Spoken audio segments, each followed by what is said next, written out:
Baik, Assalamualaikum warahmatullahi wabarakatuh. Innal hamdalillah nahmaduhu wa nasta'inuhu wa nastaghfiruh wa na'udzubillahi min syururi anfusina wa min sayyiati a'malina may yahdihillahu fala mudhillalah wa may yudhlilhu fala hadiyalah.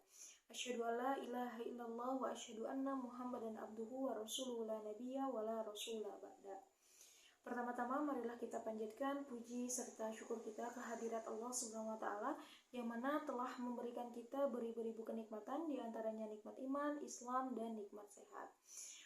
Serta salawat serta salam tetap tercurah limpahkan kepada Nabi kita, yakni Nabi Muhammad SAW. Baik, yang terhormat kepada Dr. Ibu Hajah Neneng Nafisah selaku pengampu mata kuliah Pendidikan Islam 2, dan yang terhormat kepada rekan-rekan teman-teman saya yang insya Allah diberkahi oleh Allah Subhanahu wa taala.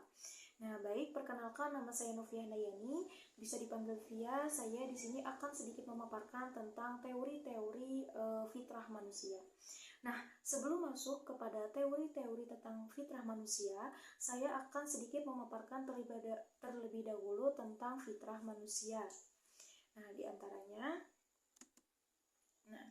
fitrah manusia merupakan kemurnian sejak lahir. Nah, fitrah dalam bahasa Arab ini memiliki arti keadaan semula atau ciptaan asli dalam konteks manusia. Nah, yang mana fitrah ini merujuk pada kondisi dalam manusia sejak lahir, yaitu dalam keadaan suci dan cenderung kepada kebaikan. Yang mana keadaan suci di sini, manusia ini dilahirkan dalam keadaan fitrah, yang artinya tanpa dosa, hati mereka itu masih bersih dan cenderung kepada kebaikan. Kemudian kita masuk kepada teori-teori tentang fitrah manusia.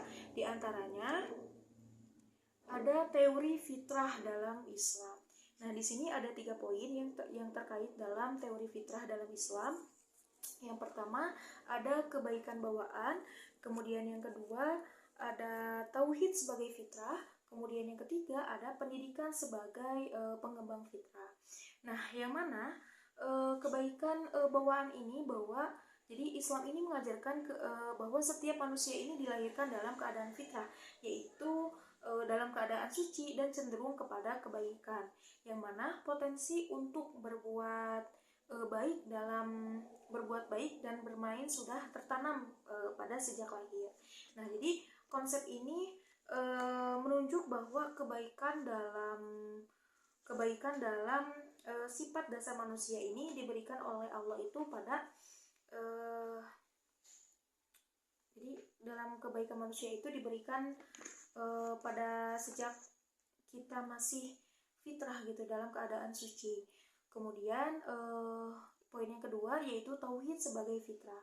Nah, yang mana konsep fitrah dalam Islam ini sangat erat ya kaitannya dengan tauhid, yang mana manusia ini secara fitrah itu cenderung untuk mengakui keesaan Allah, yang mana yang berarti bahwa iman kepada Allah sebagai satu-satunya Tuhan juga yang berhak disembah. Nah, terus juga ini adalah bawaan sejak lahir ya, bukan hasil dari pembelajaran semata. Jadi kaitannya fitrah dengan tauhid ini bahwa manusia secara alami ini cenderung ya untuk mengakui adanya kekuatan tertinggi yang menciptakan dan mengatur alam semesta disebut fitrah tauhid. Nah, kemudian poin yang ketiga yaitu ada pendidikan sebagai pengembangan fitrah, yang mana pendidikan ini berperan penting dalam pengembangan fitrah manusia agar tumbuh menjadi individu yang beriman, bertakwa, dan berakhlak. Nah, di sini individu yang berakhlak di sini kita menanamkan pembiasaan akhlak, seperti kita ini menanamkan nilai-nilai kejujuran, kemudian amanah, disiplin, serta menghormati gitu, saling menghormati. Nah, kemudian teori yang kedua ya, teori fitrah yang kedua itu ada teori psikologi, yang mana di sini ada 3 poin, yaitu naluri dasar, kemudian yang kedua temperamen, dan perkembangan kognitif. Yang mana naluri dasar yaitu psikologi ini melihat fitrah sebagai kumpulan ya naluri dasar manusia, seperti naluri untuk bertahan hidup, kemudian berkembang biak, berkembang biak, dan naluriisasi. Nah, yang disebut dengan bertahan hidup di sini yaitu naluri ini untuk bertahan, mendorong manusia ini untuk melakukan kita tetap hidup itu. Hal ini mencakup kebutuhan dasar seperti minum, makan, dan kita juga tetap dengan mencari perlindungan dari mara bahaya. Kemudian yang dimaksud dengan berkembang biak di sini ya, yang mana naluri ini mendorong manusia untuk mencari pasangannya, untuk melanjutkan keturunannya gitu. Nah, ini merupakan kegiatan ini merupakan siklus dalam kehidupan. Kemudian yang ketiga yaitu ada yang kedua yaitu ada temperamen. Nah, temperamen di sini yaitu teori ini mencoba mengklasifikasikan manusia yang berdasarkan dengan karakteristik bawaan yang berbeda-beda. Yang mana teori temperamen ini merupakan pendekatan dalam psikologi yang berusaha mengklasifikasikan manusia gitu. Jadi yang berdasarkan ke dalam bawaan ataupun sifat-sifat kepribadian. Nah, kemudian sifat-sifat ini juga mempengaruhi cara seseorang untuk merespon lingkungan dan dengan berinteraksi dengan orang lain. Nah, kemudian teori yang ketiga. Nah, di sini ada teori filosofi. Nah, di sini ada 2 poin ya. Yang pertama ada hakikat manusia dan yang kedua ada hubungan manusia antar alam. Nah, yang pertama yaitu hakikat manusia.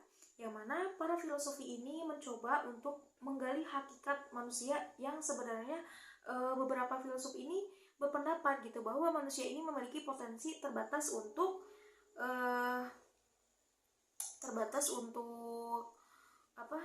untuk mencapai kesempurnaan. Yang mana filsafat ini telah mencoba ya menggali pertanyaan mendasar tentang apa itu manusia. Kemudian para filsuf juga dari berbagai zaman dan budaya telah menawarkan berbagai pandangan tentang hakikat manusia tersebut. Nah, sifatnya dan potensinya. Kemudian yang terakhir itu ada hubungan manusia antara alam. Nah, ini beberapa filsuf ini melihat hubungan antara manusia ini dengan alam sebagai bagian dari fitrah manusia. Yang mana jadi bahwa manusia ini bagian dari alam, memiliki implikasi yang luas bagi cara kita untuk memandang diri sendiri, yang mana dengan memahami hubungan kita dengan alam ini kita dapat membangun masa depan yang lebih baik gitu dan berkelanjutan dengan harmonis. Nah, selanjutnya kemudian kesimpulan. Jadi kesimpulan ya dari teori-teori fitrah manusia ini adalah fitrah adalah bawaan baik dalam Islam, psikologi maupun filsafat. Nah, fitrah juga dianggap sesuatu yang relevan dan ada sejak lahir atau merupakan potensi bagi manusia. Kemudian fitrah dapat dikembangkan pendidikan dan pengalaman hidup berperan penting dalam pengembangan potensi fitrah yang ada pada setiap individu. Kemudian fitrah juga memiliki keterbatasan ya, meskipun fitrah ini membawa potensi kebaikan. Kemudian manusia juga memiliki keterbatasan dan kecenderungan untuk melakukan kesalahan. Mungkin cukup sekian yang bisa saya paparkan dalam presentasi tentang terkait teori-teori fitrah manusia. Kurang lebihnya maaf. Wassalamualaikum warahmatullahi wabarakatuh.